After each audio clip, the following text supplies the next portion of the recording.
Visi misi 3 capres-cawapres diantaranya menyentuh kebutuhan dasar warga, yakni soal bahan pokok atau pangan. 3 capres-cawapres punya visi misi dengan sebutan masing-masing. Kemandirian pangan, swasembada, hingga kedaulatan pangan. Isu bahan pokok dan pangan dekat dengan pemilih perempuan, terutama kaum ibu. Apalagi dalam daftar pemilih tetap yang dikeluarkan KPU, pemilih perempuan lebih banyak dari laki-laki. Dari sekitar 204 juta DPT pemilu 2024, sekitar 102,2 juta adalah laki-laki. Sementara perempuan lebih banyak, mencapai 102,58 juta. Apa yang ditawarkan capres-cawapres menggait suara perempuan, terutama dari sisi pangan dan bahan pokok. Cawapres nomor urut 1 Muhaimin Iskandar bicara soal program pangan nasional yang menurutnya pemerintah tidak punya desain soal itu. Muhaimin menilai pemerintah harus bisa memastikan pasokan pangan tetap terjaga di akhir tahun maupun hari raya. Hal ini dilakukan agar tidak ada lagi kelangkaan. Yang sedang menjadi masalah dan selalu terulang-ulang menjadi masalah adalah kenaikan harga-harga kebutuhan pokok yang senantiasa fluktuatif, dan sekarang yang kedua ada masalah daya beli masyarakat yang menurun.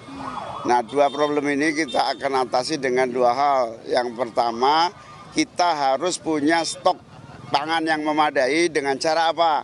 Pemerintah harus punya desain pangan nasional.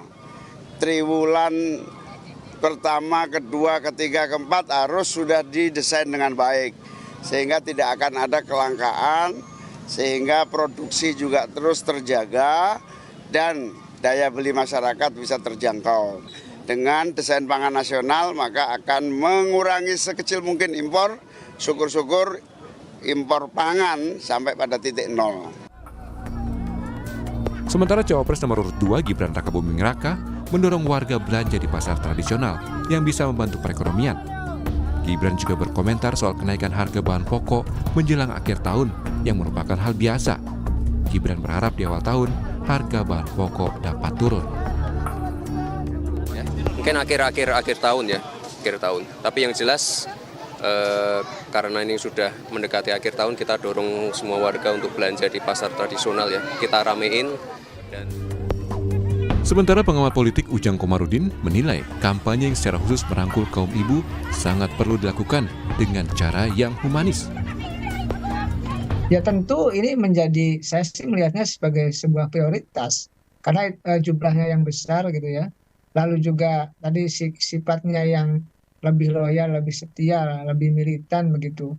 Maka saya melihatnya bahwa itulah yang menjadi kekuatan daripada kalangan perempuan tersebut. Nah, bagaimana dengan para kandidat? Ya pasti akan mengeluarkan jurus-jurusnya ya, mengeluarkan strategi-strateginya, mengeluarkan kemampuannya para kandidat capres-cawapres termasuk tim suksesnya untuk bisa mendapatkan dukungan dari kalangan emak-emak tersebut. Tak hanya soal pangan dan bahan pokok yang dekat dengan pemilih perempuan, tapi juga hal lain seperti kesehatan hingga pendidikan. Apa strategi masing-masing tim kampanye capres-cawapres untuk menggait suara perempuan? Tim Liputan Kompas TV.